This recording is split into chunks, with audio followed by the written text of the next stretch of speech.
Now, in the course of that, I learned a lot of interesting things about coming down and getting high. And I think that this is familiar to many of you, but it's just a run-through of simple stuff, which was that what high means is free, and what free means is you don't stand anywhere. And you all remember my routine with the channels on the selector, where when you're on channel 1 and you look out at the reality of the universe, you see physical bodies, male, female, tall, thin, old, young, dark, light, etc.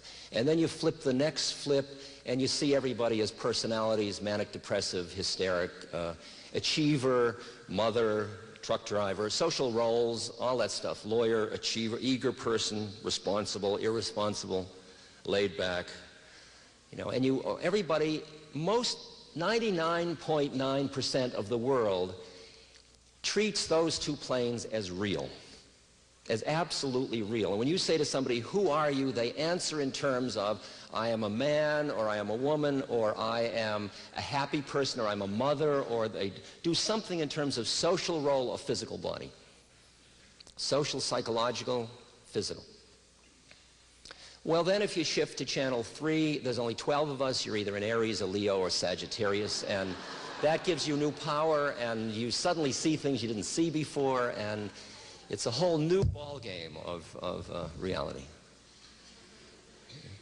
And then if you flip one more flip, and the refreshing thing about flipping to that astral plane is you suddenly see that the physical plane and the psychological plane were only relatively real. You thought they were so real, and suddenly, by going into the astral plane, you see that they were just more reality, but not the only thing, because you're now in a new one. And after years of being only in channel 1 and 2. Look how you suffer if you're only in channel 1 and 2, because the body dies, so you're going to be frightened, because you're going to die. But now go to channel 4. And now you look into the eyes of another person and you see another being just like you looking back at you. They're just packaged differently.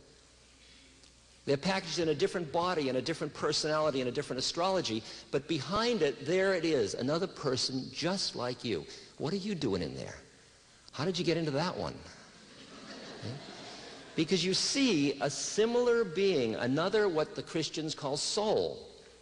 You see another soul that has incarnated, taking a different trip, and as a result, because of the personality and the thought forms and the body, they're having a whole, and the parents and the economics, they're having a whole different set of world experiences. They're going through the same school, but they're under a curriculum that is entirely different than the curriculum you're under, because they're going in programmed differently. And when you meet another person behind their stuff, it's quite awesome when they recognize it and you recognize it, because you at the moment are freed from the dance. And it can happen anyway. You walk into a bank, to the bank teller, and you look into the eyes of the bank teller, and there, instead of a bank teller looking back at you, is a being who is being a bank teller. That's different. Are you with me? Is it too? Okay. And then if you flip the next one, you're looking into yourself, looking into yourself, looking into yourself. There's only one of it.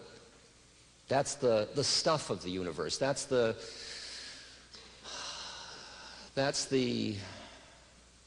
tiniest unit of energy that pervades all things. It's the one. It's the Shema Yisrael Adonai Eloheinu Adonai Echad. There's only one of it.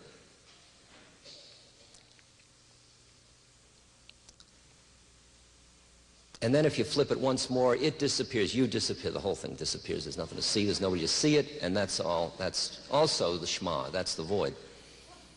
That keeps the Buddhists happy.